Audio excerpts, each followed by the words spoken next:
Everyone, welcome to royal ज्ञान। तो हम बात करते हैं अपने पास साइंस जो 10th की चल रही है। आपको पता ही होगा कि 1 बाय 1 मैं सारे के सारे चैप्टर्स आपको प्रोवाइड करते जा रही हूं और मैंने बहुत सारे चैप्टर्स अब तक 4-5 चैप्टर्स के करीब आपको प्रोवाइड कर चुकी हूं। जल्दी जल्दी ही हम क्या करेंगे, फटाफट से पूरी साइंस कवर कर लेंगे, ठीक है। तो बात करते हैं हम chemical reaction and equations chapter के बारे में। तो chemical reaction and equation chapter जब आप पढ़ेंगे तो आपको साइंस समझ में आएगी, आपको केमिस्ट्री अच्छे से समझ में आएगी। क्या समझ में आएगा कि क्या होते हैं चेंजेस। चेंज वर्ड सुना है? क्या होता है? एक वर्ड होता है चेंज। ये चेंज का मतलब क्या होता है? इसकी अगर मैं हिंदी पूछूं आपसे तो हिंदी क्या होती है इसकी? बदलाव। तो कोई भी चीज़ों में बदलाव आता है, हर एक चीज़ों में आप देखते होंगे डेली कुछ ना कुछ चेंजेस आपको देखने को मिलते होंगे। तो हम इस चैप्टर में चेंजेस के बारे में पढ़ेंगे, केमिकल रिएक्शंस के बारे में पढ़ेंगे, इक्वेशंस के बारे में पढ़ेंगे, कैसे सब होती हैं। तो चलते हैं हम। सो फर्स्टली हम बात करते हैं, सब लोग सुनिए। सबसे पहले हम बात करेंगे कि इस चैप्टर में हमें पढ़ना क्या क्या है, कौन कौन से टॉपिक्स हैं जो इस चैप्टर में इंक्लूडेड हैं। फर्स्ट है केमिकल इक्वेशन। सबसे पहले हम chemical equation, chemical reaction. Chemical reaction पढ़ने से पहले आपको चेंजेस समझना पड़ेगा, तब जाके आपको केमिकल रिएक्शन समझ में आएगी। केमिकल रिएक्शन के बाद हम इक्वेशन पे मूव करेंगे, इक्वेशन के बाद हम उसकी बैलेंसिंग पे मूव करेंगे, ठीक है। बैलेंसिंग कौन से लॉ पे बेस करता है वो भी मैं बताऊंगी। टाइप्स ऑफ केमिकल रिएक्शंस हम उसके बाद पढ़ेंगे। फिर हम देखेंगे स्पेशल रिएक्शन होती है, that is called redox reaction, ठीक है। रेडॉक्स रिएक्शन एक स्पेशल केस होता है इस चैप्टर का। एंड लास्ट में हम बात करेंगे कोरोजन और रेंसिडिटी के बारे में। आई होप कि कोरोजन और रेंसिडिटी आप लोगों को पता भी होगा, क्योंकि मैंने इसके बारे में बात किया था एसिड बेस एंड साल्ट वाले चैप्टर में। तो चलते हैं हम आगे। सबसे पहले हम बात करेंगे, जैसे कि मैंने बताया था कि अगर हमें केमिकल रिएक्शन समझनी है तो हमें चेंजेस को पहले हमें समझना पड़ेगा। चेंजेस मीन्स बदलाव। किसी भी चीज़ों के अंदर कुछ डिफरेंस देखने को मिलता है, दैट इज कॉल्ड वहाँ पे क्या हुआ है, चेंज हुआ है। चेंजेस दो तरीके से होते हैं, physical change and chemical change. Physical change एक टाइप ऑफ चेंज के अंदर ही आता है जिसके अंदर किसी भी मैटर की क्या होती है, फिजिकल प्रॉपर्टीज चेंज होती हैं, ठीक है। जैसे कि एग्जाम्पल में किसी का कलर चेंज होना, किसी का शेप चेंज होना, साइज, सॉलिबिलिटी चेंज होना, this is known as physical change. Example में मैं आपको बताती हूँ, जैसे कि मेल्टिंग ऑफ आइस। पहला क्या है? Melting of ice. अब मान के चलो मेल्टिंग ऑफ आइस मीन्स कि आइस आप खरीदे, आइसक्रीम खरीदा आपने और वो पिघल रही है। अगर वो पिघल रही है तो हम क्या करते हैं, उसको वापस फ्रीजर में रख देते हैं, फ्रीजर में रखते तो वापस गर्म हो जाती है। इट मीन्स कि फिजिकल चेंज कैसा चेंज होता है, रिवर्सिबल चेंज होता है। इस चीज़ को आपको याद रखना है, ठीक है। फिर मैं बात करती हूँ boiling of the water. Water का बॉयल होना is also a physical change, क्योंकि फिजिकल प्रॉपर्टी को चेंज करा, अंदर की चीज़ें कुछ भी चेंज नहीं हो रही है वहाँ पे, क्लियर है। हम वापस क्या करते हैं, जो वेपर स्टेज बनेगी उसको हम वापस लिक्विड स्टेज में ला सकते हैं। आगे हम बात करते हैं कि चॉपिंग ऑफ द अपने पास वेजिटेबल्स, फ्रूट्स वगैरह, श्रेडिंग, ये सब एग्जांपल हो जाएगा फिजिकल चेंजेस के। इसके बाद हम बातें करेंगे किसके बारे में, फिजिकल केमिकल चेंजेस के बारे में। बट मैं आपको एक प्रोसेस बताती हूँ, वाटर वाला प्रोसेस, कि कैसे वो आइस के अंदर चेंज होता है, फिर आइस से हमारे पास लिक्विड के अंदर चेंज हुआ, लिक्विड से फिर गैस के अंदर चेंज हुआ, वो कैसे पूरा प्रोसेस होता है, पूरा प्रोसेस का नाम क्या होता है, हम इस साइकिल के बारे में पहले पढ़ेंगे। तो चलते हैं आगे। तो पहले हम देखते हैं कि मान के चलो हमारे पास क्या है, लिक्विड स्टेज है। क्या है? लिक्विड स्टेज है, मतलब कि वाटर है। वाटर से अगर मैं उसको बॉईल करती हूँ, वेपर्स में चेंज हो जाएगा। अब वेपर्स में चेंज होता है तो वो गैसेस स्टेज में आता है। इस प्रोसेस को हम क्या बोलते हैं, इवेपोरेशन बोलते हैं। क्या बोलते हैं इसको? इवेपोरेशन। वेपोरेट होना मीन्स गैसेस कंडीशन में जाना। अगर ये गैस से वापस लिक्विड बन जाता है, this process is known as condensation. इस प्रोसेस को मैं क्या बोल देंगे, कंडेंसेशन प्रोसेस। अगर मैं देखो, आप सोचो आपके पास वाटर है, वाटर को आपने फ्रीजर में रखा और वो क्या हो गया, बर्फ बन गया, आइस क्यूब्स बन गया। This process is known as freezing. समझ में आया? फिर मैं बात करती हूँ, अगर वो आइस क्यूब वाटर के अंदर चेंज हो गई तो मेल्टिंग, ठीक है। फिर मैं बात करती हूँ सॉलिड से गैस। सॉलिड से गैस, इसका एग्जाम्पल पता है? अगर पता है तो कमेंट कीजिए, और नहीं पता है तो मैं बता देती हूँ। एक कैम्फर होता है, कपूर होता है, ठीक है, वो डायरेक्ट क्या होता है, लिक्विड स्टेज में नहीं जाता है, डायरेक्ट किस में जाता है, सॉलिड से गैसेस स्टेट में मूव करता है।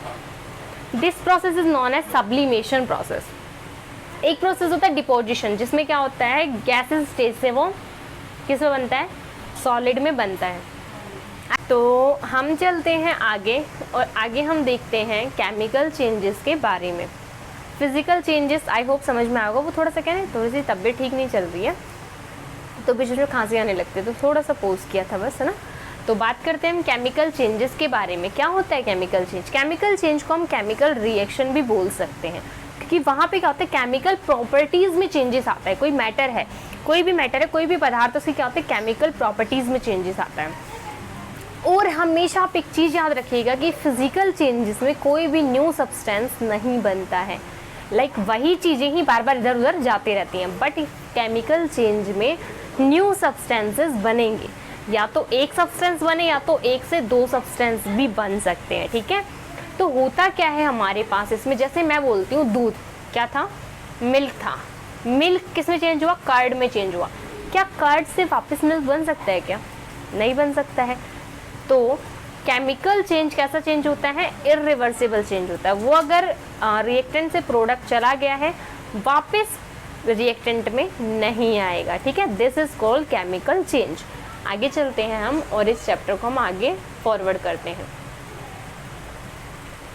आगे अगर मैं बात करूं एग्जाम्पल्स की, तो एग्जाम्पल में आप ध्यान रखिए कंबशन।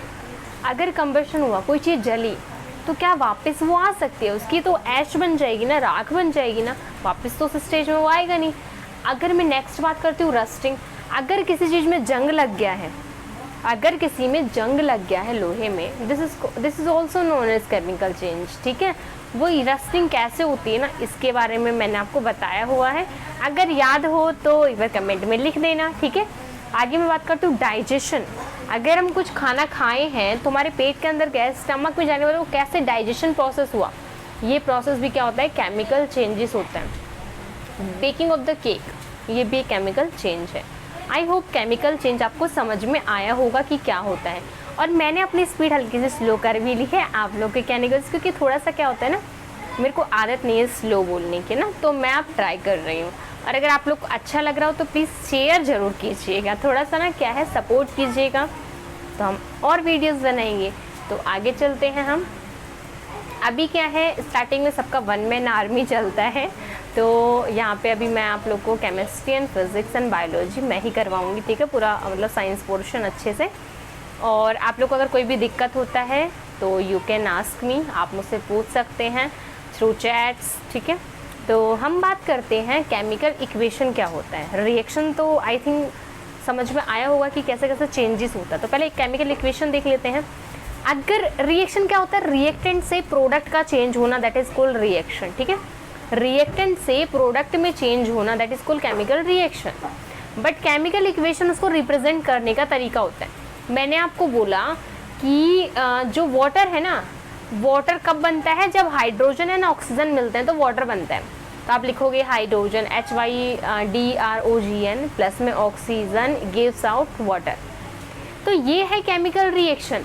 बट अगर हम इसको रिप्रेजेंट करेंगे, कहीं किसी को दिखाएंगे, तो हम छोटी छोटी चीज़ों को यूज़ करेंगे, उसको फॉर्मूले की तरह हम उसको बना देंगे, that is called chemical equation. जैसे हमारे पास मैथमेटिकल इक्वेशंस होते हैं जिसमें XYZ का यूज़ किया जाता है, ABC का यूज़ किया जाता है, उसी तरह से हमारे पास जितने भी एलिमेंट्स होते हैं उसके सिंबल्स का यूज़ किया जाएगा यहाँ पे, ठीक है, फॉर्मूलेज का यूज़ किया जाएगा। जैसे कि अब यहाँ पे मान के चलो, अभी नाम किसी को पता है CaCO3 क्या होता है? अगर पता हो तो वीडियो पोज करके फटाफट से कमेंट में लिख देना, ठीक है। और ऐसा किया करो, आप लोग पोज करके कमेंट में लिख दिया करो। तो होता क्या है, CaCO3 कैल्शियम कार्बोनेट होता है, ठीक है। गिव्स आउट, ये सॉलिड स्टेट में था, जब ये टूटा तो CaO कैल्शियम ऑक्साइड प्लस में CO2 कार्बन डाइऑक्साइड हमारे पास रिलीज होता है। तो मैं इसको ऐसे भी तो लिख सकती थी, कैल्शियम पूरा लिख देती CaLCium, calcium carbonate gives out calcium oxide plus में कार्बन डाइऑक्साइड। बट मैं इसको अगर रिप्रेजेंटेटिव तरीके में लिखूंगी तो मैं उसके फॉर्मूलेज एंड सिंबल्स का यूज़ करूंगी। इसी तरीके से एक हैबर्स प्रोसेस होता है, आप इस प्रोसेस का नाम भी याद रखें, ठीक है। Haber's process is used for ammonia synthesis. अगर आपने वीडियो नहीं देखी है तो आप जाकर के देख सकते हैं, शॉर्ट्स मैंने बनाया है उसके ऊपर। तो N2 प्लस में H2 गिव्स आउट NH3। अगर अमोनिया बनता है तो इस प्रोसेस को हम क्या बोलते हैं, हैबर्स प्रोसेस बोलते हैं। SO2 प्लस में H2O gives out H2SO3। Hydrogen sulphide बनता है जब वाटर प्लस में SO2 सल्फर डाइऑक्साइड मिलते हैं। आई होप समझ में आया होगा कि क्या होता है। तो आगे चलते हैं हम। आगे हमारे पास balancing of the chemical equation. अब देखो, केमिकल इक्वेशन लिखना समझ में आया, केमिकल रिएक्शन समझ में आई, चेंजेस समझ में। अब इक्वेशन को लिखेंगे कैसे, ठीक है। इसका एक तरीका होता है लिखने का, या तरीका इन द सेंस, अब आपको तरीका भी समझ में आ गया, वैसे इक्वेशन का तरीका समझ में आ गया, बताया तो मैंने सिंबल्स का यूज़ करके हमें लिखना है। बट मैं आपको बोलूँ कि इसको बैलेंस भी करना होता है। तो ये बैलेंस क्यों करना है हमें, क्योंकि एक लॉ होता है हमारे पास, law of conservation of mass. उसके थ्रू हमें क्या पता चलता है कि जितना रिएक्टेंट होता है उतना ही हमारे पास प्रोडक्ट बनता है अकॉर्डिंग टू मास, ठीक है। तो होता क्या है इसमें, balance the equation which is present in the large amount. अगर कोई ज़्यादा अमाउंट में कोई चीज़ है और वो दूसरी साइड में वो कम अमाउंट में, तो कम वाले को ज़्यादा कर देंगे हम, ठीक है, कम वाले को ज़्यादा कर देंगे। बैलेंस द मेन एलिमेंट, जो मेन एलिमेंट है जिसमें डिफेक्ट आ रहा है उसको हमें बैलेंस करना है। पहले बैलेंस किसको करेंगे, मेन एलिमेंट को, तब जाके हम अदर एलिमेंट्स को जाके छुएंगे और देखेंगे कि कहाँ इसमें क्या क्या सब चीज़ें को इधर उधर करना है, ठीक है। तो आई होप कि बैलेंसिंग किस तरीके से हमें करनी है बस वो भी समझ में आया होगा। अब इसका एग्जाम्पल मैं बता दे रही हूँ तो और ज़्यादा अच्छे समझ में आ जाएगा। एग्जाम्पल में मान के चलो मैंने लिया हुआ है CH4 का नेम क्या है, मीथेन, ठीक है। तो मीथेन प्लस में क्लोरीन लिया अपन ने, तो हुआ क्या हमारे पास, सॉरी, तो बैलेंस्ड इक्वेशन आ गई है, ठीक है। तो मान चलो यहाँ पे 4 नहीं है, तब ये क्या होगी, अनबैलेंस्ड होगी। कैसे होगी, देखो CH4 था, C एक है, 4 है हमारे पास H, इधर में C एक है, H एक ही था, ठीक है। फिर मैं देखती हूँ Cl2 है, Cl इधर एक ही 3 हो गए हैं। तो मुझे क्या करना होता है, इसको बैलेंस करना होता है। तो बैलेंस करने के लिए हमें क्या चाहिए होता है, इसको क्या चाहिए होता है, हमें बहुत कुछ करना पड़ता है ना। तो उसके लिए जैसे मैं एक एग्जांपल और बता देती हूँ, तो बैलेंस लिखा हुआ है, ठीक है। मैं जैसे मान चलो हमारे पास H2 लिया मैंने, प्लस में O2 लिया मैंने, और साथ में मैंने निकाला H2O, ठीक है। ये रिएक्शन है हमारे पास। तो होता क्या है हमारे पास, अगर मैं इस रिएक्शन को बैलेंस करूँगी तो होगा क्या, H2 है, हाँ जी बिल्कुल है। फिर मैं बात करती हूँ, एक बार चेंज कर लो पहले पेन, H2 है, हाँ 2 है, दोनों तरफ 2 है, लेफ्ट हैंड साइड में भी राइट हैंड साइड में भी, हमें दोनों में देखना है, लेफ्ट हैंड साइड में कितना है, राइट हैंड साइड में कितना है। H का तो हमारे पास बैलेंस है, बट O क्या है, इधर 2 है, इधर 1 ही है। तो हमें क्या करना पड़ेगा, इसको 2 करना पड़ेगा। 2 करना पड़ेगा तो हम आगे में क्या लगाएंगे, 2 लगाएंगे। 2 लगाएंगे तो यहाँ पे एक और चेंज हुआ कि हाइड्रोजन हो गए 4, 2 2 4, 2 2 4 हो गया, ठीक है। तो ऑक्सीजन बैलेंस, ऑक्सीजन को नहीं छेड़ना। अब क्या करेंगे, इधर वाले हाइड्रोजन को छेड़ेंगे और हाइड्रोजन को भी कर देंगे कितना, चार्ज, आगे 2 लगा करके। आई होप कि एग्जाम्पल आपको समझ में आया होगा। अगर यहाँ तक समझ में आया हो तो फटाफट से वीडियो को लाइक कर दो, जल्दी से लाइक कर दो एंड शेयर ज़रूर कर देना, ठीक है। टाइप्स ऑफ केमिकल रिएक्शन के बहुत सारे टाइप्स होते हैं। सबसे पहला होता है कम्बिनेशन रिएक्शन। इस प्रोसेस का नाम एक और होता है, वो भी आप लिख लीजिएगा, सिंथेसिस रिएक्शन, ठीक है। नेक्स्ट होता है डिकम्पोजिशन रिएक्शन। डिकम्पोजिशन में कुछ पार्ट्स होते हैं जो मैंने रिएक्शन के थ्रू ही ले रखे हैं, जैसे थर्मल डिकम्पोजिशन, ये भी इसी का पार्ट है। Electrolytic decomposition, photo decomposition, displacement decomposition, ये सारे किसके नाम है, सॉरी डिस्प्लेसमेंट अलग है, ये सारे क्या है, डिकम्पोजिशन रिएक्शन है, 4 लोग, ठीक है। बात करते हैं पांचवा हमारे पास क्या है, डिस्प्लेसमेंट रिएक्शन है। एंड लास्ट है हमारे पास क्या, डबल डिस्प्लेसमेंट रिएक्शन। और most important reaction is redox reaction, जो कि मैंने आपको स्टार्टिंग में ही बता दिया था। तो चलते हैं हम आगे। सबसे पहले हम फर्स्ट रिएक्शन के बारे में ही देखेंगे, क्योंकि हम स्टार्टिंग से शुरू करते हैं, ठीक है। तो कम्बिनेशन, नाम से पहले समझने की कोशिश कीजिए। कंबाइन होना, क्या करना, कंबाइन होना। जैसे कि आप यहाँ पे देख सकते हैं, 2 चीज़ें कंबाइन हुई, फिर और लोग आने लगे, कंबाइन होने लगे। अब मैं एग्जांपल में बताती हूँ, जैसे ए कोई बंदा था, क्या था, ए था, फिर अपन ने बी ले लिया, तो ये दोनों जब कंबाइन होंगे तो क्या बनाएंगे, ए बी बनाएंगे। क्या बनाएंगे, ए बी बनाएंगे। This process is known as synthesis या फिर कम्बिनेशन रिएक्शन। आई होप कि जनरल रिएक्शन समझ में आई होगी। ये जनरल रिएक्शन आपको बताई हूँ। अब एक एग्जाम्पल के साथ हम इसको देख लेते हैं।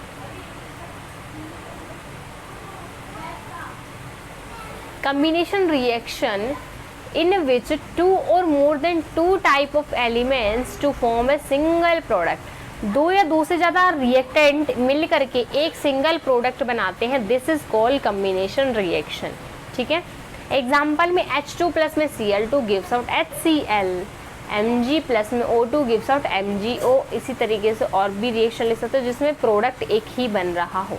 नेक्स्ट हम बात करेंगे किसके बारे में, डिकम्पोजिशन रिएक्शन के बारे में। इस प्रोसेस को आप ब्रेकिंग प्रोसेस भी बोल सकते हो, डिकम्पोज होना, टूटना। ठीक है, तो इसमें क्या होता है डिकम्पोजिशन रिएक्शन में, जो पहले ए बी जो बना था वो ए बी यहाँ पे हमारे पास हो जाएगा क्या, रिएक्टेंट, एंड हम इसको क्या करेंगे, तोड़ देंगे ए प्लस बी में। This process is called decomposition reaction.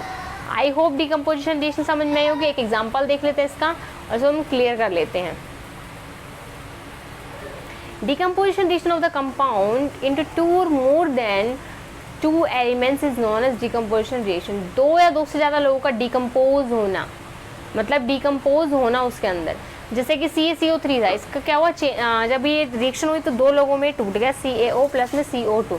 This is known as decomposition reaction. एक से ज़्यादा लोगों को बना लेना एज अ प्रोडक्ट। इसी तरह से हमारे पास दो रिएक्शन और लिखी हुई है। आई होप कि डिकम्पोजिशन रिएक्शन भी आपको क्लियर हो गया होगा। नेक्स्ट रिएक्शन बताती हूँ आपको। समझ में आ रहा हो तो जल्दी से लाइक कर देना, ठीक है, अगर अभी तक नहीं किया तो। और अगर चैनल पर नए हो फटाफट से सब्सक्राइब कर दो, क्योंकि इस पर आपको सारी की सारी वीडियोस मैं प्रोवाइड करूँगी। ठीक है, थर्मल डिकम्पोजिशन रिएक्शन। अब देखो डिकम्पोजिशन रिएक्शन बहुत टाइप्स की होती है। ठीक है, तो पहला हम देखेंगे थर्मल। थर्मल नाम सुना सुना सा लग रहा है, बिल्कुल सुना सुना सा लगेगा, सुना सुना नहीं लगना चाहिए। ठीक है, सुना सुना लगना चाहिए।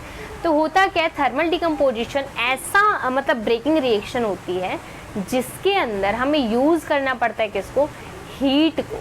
क्या करना पड़ता है, हीट को यूज़ करना पड़ता है, जिससे दो लोग मतलब एक रिएक्टेंट दो चीज़ में टूट जाए। ठीक है, are chemical reaction where a single substances break into two or more substance when heat is given. या तो हीट उसको दे दी जाए, फिर हीटेड कर देते, मतलब उसको हीट दिया जाए, कहने का मतलब यही है। उसको हम क्या बोलते हैं, थर्मल डिकम्पोजिशन रिएक्शन बोलते हैं। एग्जाम्पल में H2CO3 था, हाइड्रोजन कार्बोनेट था, हाइड्रोजन बाइकार्बोनेट जिसको बोलते हैं। तो होता क्या है, हमारे पास साथ में हमारे पास क्या निकलता है, H2O प्लस में CO निकलता है। तो ये कब निकलता है, जब हम यहाँ पे क्या दे देंगे, हीट दे देंगे। हीट का सिंबल यहाँ पे लिख लेना, हीट का सिंबल क्या होगा, ये होगा। ठीक है, अगर कहीं पे ये लिखा होगा दैट मीन्स उसको हीट दी गई है, हीट एनर्जी दी गई है। ठीक है, ऐसे CaCO3 को तोड़ दो, MgO प्लस में वाटर लेके इसको कर दो। ठीक है, आई होप समझ में आया होगा कि कैसे थर्मल डिकम्पोजिशन मतलब है कि आप हीट के थ्रू क्या कर रहे हो, कोई चीज़ों को तोड़ रहे हो। ठीक है, नेक्स्ट मैं बात करती हूँ, ये तो है, देखो इसका एक एग्जाम्पल यहाँ पे देखो दे रखा है। कोई चीज़ को तुम गर्म कर दो, मतलब हीट उसको प्रोवाइड कर दो, और फटाफट से रिएक्शन से क्या बना ले, प्रोडक्ट बना ले, तो वो क्या बोलते हैं हम, थर्मल डिकम्पोजिशन रिएक्शन बोलते हैं। ठीक है, मतलब कि ए बी जो था वो अब जो ए प्लस बी में टूटेगा, वो क्यों टूटेगा, क्योंकि उसको क्या दिया जाएगा, हीट दिया जाएगा। ठीक है, हीट एनर्जी दी जाएगी, तब जाके वो टूट जाएगा।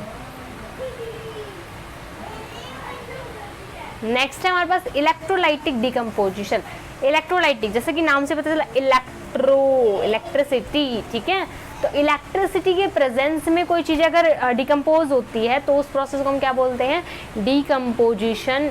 कौन सा वाला, इलेक्ट्रोलाइटिक। इलेक्ट्रोलाइटिक डिकम्पोजिशन रिएक्शंस को बोलते हैं हम।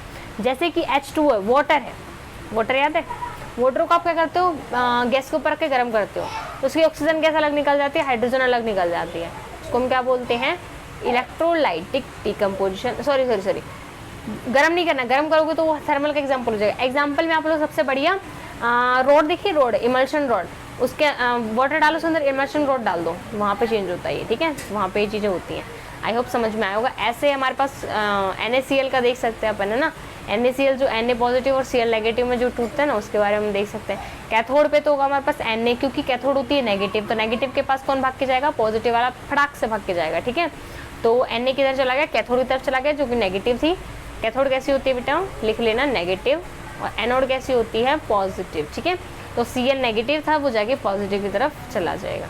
आई होप कि इलेक्ट्रोलाइटिक डिकम्पोजिशन भी आप लोग को क्लियर हो गया होगा, ठीक है। आगे हम बात करते हैं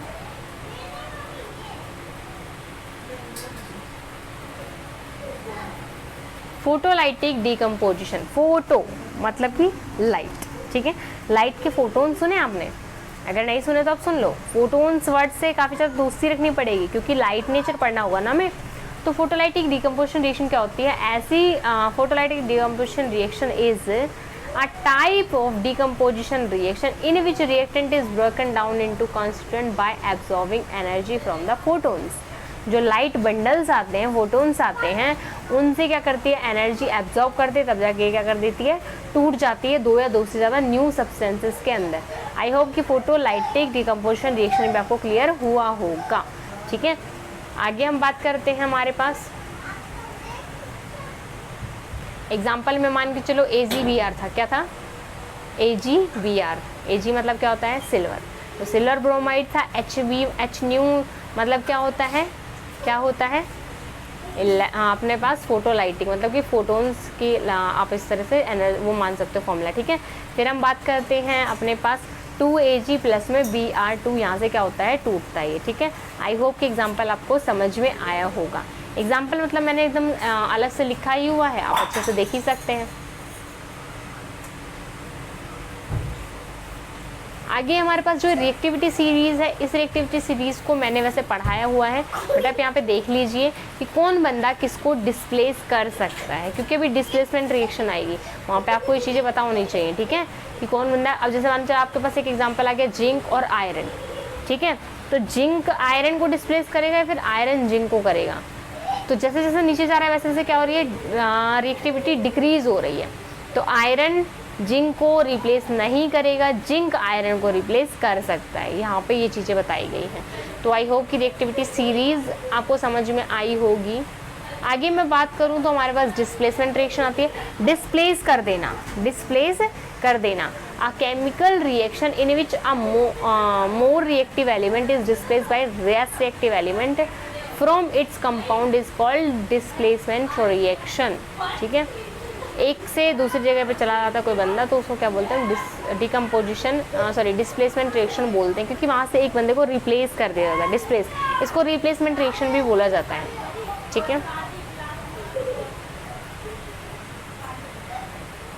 आगे हम बात करते हैं डबल डिस्प्लेसमेंट, जब में दो लोगों का क्या होता है, डिस्प्लेसमेंट होता है, जैसे कि those reaction in which two compounds react by exchanging of ions to form two new compounds are called displacement reaction. जैसे कि AgNO3 है, AgNO3, Ag positive part, NO3 negative part. ऐसे ही NaCl में Na positive part, Cl negative part. तो Cl क्या करेगा, जा कर के Ag के साथ जुड़ जाएगा, और Na क्या करेगा, जा कर के CO3 के साथ जुड़ जाएगा।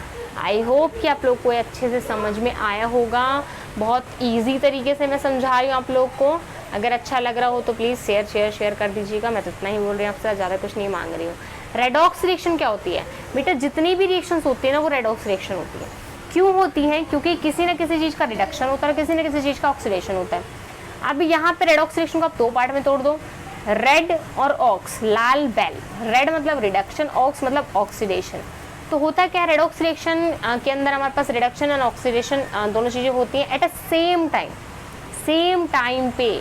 These reaction, one substance is reduced while other is oxidized. Simultaneously एक अगर reduce होगा तो दूसरा oxidize हो ही जाएगा। एग्जाम्पल में मान के चलो CuO है, प्लस में H2 है, ठीक है। अभी Cu पे कौन सा चार्ज लगा है, +2 लगा है, क्योंकि -2 पे दूसरा जुड़ा हुआ, ठीक है। साथ में H2 है, H2 पे कोई चार्ज नहीं होता, जब अकेला रहेगा उसके ऊपर कोई चार्ज नहीं होगा। Cl के ऊपर भी कोई चार्ज नहीं है, इधर साइड पे आकर के। तो होता क्या है, Cu, तो इधर जाके क्या होता है, Cu अकेला पड़ जाता है, मतलब अपने चार्ज को क्या कर देता है, वो हटा देता है। जब वो क्या करता है, पॉजिटिव नेचर को वो गिराता है, तो वहाँ पे क्या होता है, रिडक्शन होता है। क्या होता है, रिडक्शन होता है। अगर वो जो अपने पास इलेक्ट्रॉन लूज करने वाली पावर को बढ़ाएगा तो वहाँ पे क्या होगा, ऑक्सीडेशन होगा, ठीक है। जैसे कि H2O, H ने क्या कर लिया, O को ओ को ऐड कर लिया। अगर ओ को ऐड नहीं करता तो रिडक्शन होगा, ओ को ऐड कर लिया तो ऑक्सीडेशन हो जाएगा। आई होप कि आप लोग को समझ में आएगा रिडक्शन और ऑक्सीडेशन कब होगा, जब हाइड्रोजन का एडिशन और किसका अपने पास जैसे हाइड्रोजन का अगर ऐड होता है तो रिडक्शन और ऑक्सीजन का ऐड होता है तो ऑक्सीडेशन। ठीक है, अब बात करते हैं हम प्रोसेस कोरोजन। कोरोजन क्या होता है? Gradual destruction of pure metals by action of airs. Corrosion मतलब एक तरह से रस्टिंग तरीके से होता है एंड इसमें फैक्टर कौन कौन अफेक्ट करता है? मॉइस्चर अफेक्ट करता है। लाइक आप जहाँ रहते हैं तो वहाँ पे बहुत ज़्यादा मॉइस्चर है, एयर है, तो लोहे वाली चीज़ क्या करेंगे, उसके साथ रिएक्ट करेंगी एंड वहाँ पे क्या हो जाएगा? कोरोजन हो सकता है। ठीक है, इस प्रोसेस को हम क्या बोलते हैं? कोरोजन प्रोसेस बोलते हैं। जब मेटल जो क्या होता है, प्योर मेटल खराब होने लगता है। अभी देखो यहाँ पे प्योर था, यहाँ पे ये प्योर था, बट यहाँ जाके क्या हुआ? इसके अंदर जंग लग गया, कोरोजन हो गया। ठीक है, नेक्स्ट हम बात कर लेते हैं रेंसिडिटी के बारे में और चैप्टर को करते हैं हम खत्म। रेंसिडिटी क्या होती है? जब फूड क्या हो जाता है? खराब हो जाता है, काफ़ी दिन तक रखा उसको खराब हो गया। वो खराब हुआ तो कैसे पता चलेगा? तो टेस्ट से पता चलेगा, टेस्ट चेंज हो जाएगा या फिर स्मेल चेंज हो जाएगा। एग्जाम्पल मान चलो, when chips packet is exported, अगर मैं चिप्स पैकेट को एक्सपोर्ट करती हूँ to atmospheric air which result the change in order. तो मान चलो कोई चीज़ अगर कोई बेचता है तो थोड़ी ना कि वो ये सोच के बेचता है कि सारी चीज़ों में हवा भर जाए और मैं उसको मतलब ऐसे पैसे कोई मेरे को दे भी जाए और मैं उसको ख़राब सामान दे दूँ, ऐसे तो कोई नहीं जाएगा ना। तो क्या रहा है, ये वही बातें कह रहा है। ठीक है, तो रेंसिडिटी के मेन एग्जांपल हो जाएगा डिस्ट्रॉयड फूड जो कि हम डेली वेस्ट करते हैं। आई होप कि आप लोग को ये चैप्टर समझ में आया होगा। अगर अच्छा लगा हो तो लाइक शेयर सब्सक्राइब कर दीजिएगा। मिलते हैं आपको नेक्स्ट वीडियो में, तब तक के लिए thanks for watching the video.